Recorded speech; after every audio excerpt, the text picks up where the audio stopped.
Hey guys, so today I want us to pause and calm down because I'm going to be presenting something very special, and that thing is called Nkwi. Nkwi is the most slimy soup you'll ever find. It is a soup that requires the highest level of hygiene. It is a soup that is served cold, and it is a soup that is used to feed new moms. It is a soup that is eaten with bare hands. We're going to learn more about it as we proceed. So here you can see I've got some stems or branches. They look brown in color because they are beginning to dry up. But usually when they're fresh, they're green, like really green. So my sister sent this from home, but it took a while to get to me. That's why you can see that the color has changed and it looks a bit brown. But when they're fresh, they're really green. So yeah, that's what we're going to be using. And then we've got here some maize flour or corn flour for our fufu. Then I have here some fresh tomatoes, fresh onions, and of course a scotch bonnet pepper, which is optional, but it's very, very necessary. Get why? Then here we've got some vegetable and some ground spices for my nkui. You can see here my ground spices. You need about 8 to 10 different spices.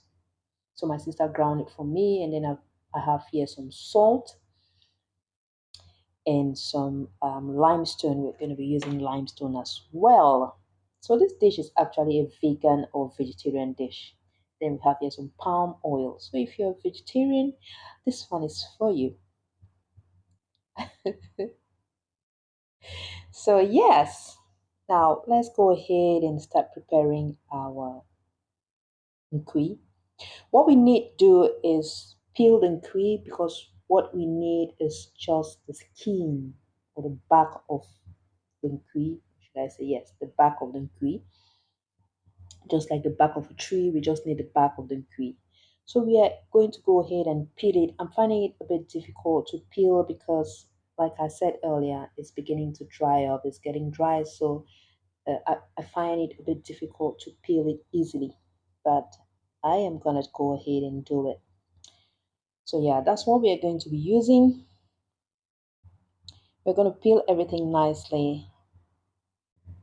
So we are done peeling our nkui. We're just going to set it aside and throw away the stems, the sticks, we call it the sticks. And then in a pot of boiling water, we're going to put in our nkui. Once you put your nkui in boiling water, turn off the flame and let it sit for at least 10 minutes. Now this helps to kill whatever bacteria might be sitting on your nkui. While the nkui is waiting there, we go ahead and cook our fufu. So I just went ahead to pour my chaff or my kende, we call it kende, in a pot, and I stir it nicely until it thickens. Now I have a video where I showed you how to process and get the kende, so I won't be showing you that process because we're here for the nkui most especially. So once you stir your chaff or your kende and see that it's thick enough, add in a bit of water and cover it to cook for about 10 to 15 minutes. Yeah, so you just add a bit of water like so, stir it nicely, making sure that you do not have lumps in your fufu. Fufu needs to be smooth. So once you stir that up, then cover your pot and let it cook. So it's 10 to 15 minutes thereabout, and it's time to add in our corn flour because our kende is ready. You can see that it's boiling nicely. So add in your kende gently, ensuring that you do not have lumps. I must emphasize, do not have lumps in your fufu. So mix it nicely, take your time, all right? Mix it, mingle everything while coming close to the wall of your pot. I keep saying that it helps to smoothen your fufu, right? So once you mix that nicely, you're going to add a bit of water again and cover it to continue cooking. When it boils, you mix it again, mingle it nicely, and then cover it again, let it cook. Now, our nkui has been in hot water for about 25 minutes, so it's time to take it out of the hot water. You can see that our nkui looks tender, so we're going to go ahead and rinse it off about 2 times. Like I said earlier, it requires a lot of hygiene. And also note that I washed my nkui before peeling. So we're going to take it out of the hot water, pour the hot water away, and then rinse our nkui about a couple of times. Now, once you rinse your nkui, you can use hot, warm or cold water to squeeze out the slimy juice. Now we're going to introduce our nkui in warm water. I actually used warm water and squeeze out the slimy juice. So you're going to squeeze it, go ahead and use your strength and squeeze it nicely until you get sufficient amount. So you can see that our water is beginning to be very, very slimy. So you do this repeatedly. Once you've had a good amount, then you can throw away the peel. So do this and then transfer into a bowl and add new water and continue squeezing. Remember, those hands are extremely clean. Remember. All right. So now this is what we've got. Just go ahead and take out any stems or peels that might be in your juice and then set it aside. Now we have here our spices. I'm going to add in some water and some salt and mix it nicely. Then I also went ahead to add in my pepper and some water on my limestone. Just add some water to your limestone to dilute the limestone because we're going to be using it for our nkui. Now, once this is done, we're going to set it aside and then go back to our fufu. Yeah, so this is our limestone, just trying to dilute it. And back to our fufu. Our fufu is well done. It is well done. To know that your fufu is well done, you can see that it stretches a little bit. So once your fufu is a bit stretchy, know that it is well done. Yes. All right. So now it's time to dish out our fufu. We're gonna dish it out and tie in our banana leaves just like so. Just do it nicely and set it aside. So in the same pot of fufu, we are going to be whisking our nkui. Just make sure you clean your pot nicely, taking out any leftover fufu that might be found in your pot. That's because we need this hot pot to cook our nkui. So you can see that my pot is nicely clean. So I'm going to transfer my nkui into that hot pot. We do not cook nkui on very high heat. So just go ahead and whisk your nkui nicely with all your strength. I mean, use your last breath. Once that is done, add in your spices with your limestone and give it a good beat.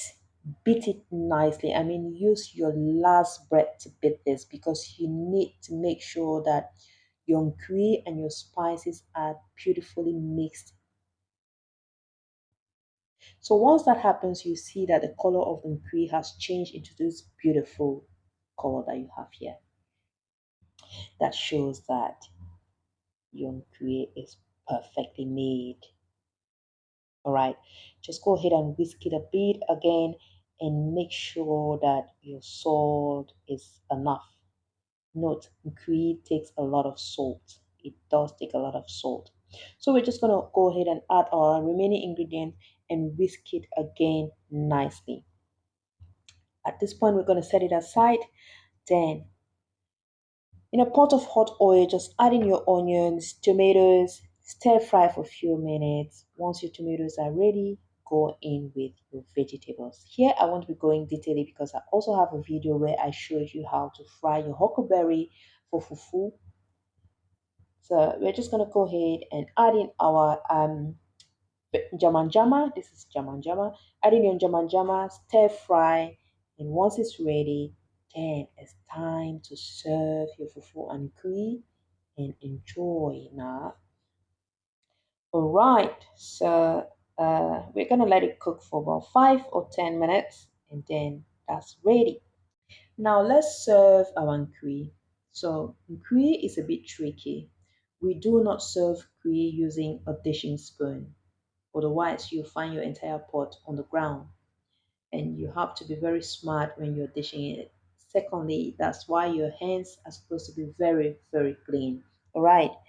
So we're just going to unwrap our fufu and enjoy it with jama and kui. So I forgot to mention, kui is one of those dishes that does not take seasoning cubes. It doesn't take seasoning cubes. We do not use seasoning cubes. And as I said earlier, this is a dish that the West people of the West region use to feed their new moms. Once a woman gives birth, this is the first meal that she's been fed with. It is believed to clean the woman perfectly. Yeah. Guys, I was so excited that I forgot to record when I started eating. It's only when I had gone far into eating that I realized, oh girl, you didn't record. And that's because I think that's because I have not had this dish in a long while, you know? Well, Nkwi is also one of those dishes that is served cold. It is literally cooked cold and served cold. The only hot thing is the vegetable, or the only hot things are the vegetables and the fufu. But the nkui itself is cold, it's served cold, right? So this is how we enjoy nkui, guys. Please do not forget to like, comment, and share if you love the video. And please, if you've not subscribed yet, please do not forget to do so. I thank you once again. Thanks for your love, your support, your kindness towards me. I do not take it for granted, trust me. Thank you so much once again, and I'll see you in our next episode. See you again. Bye.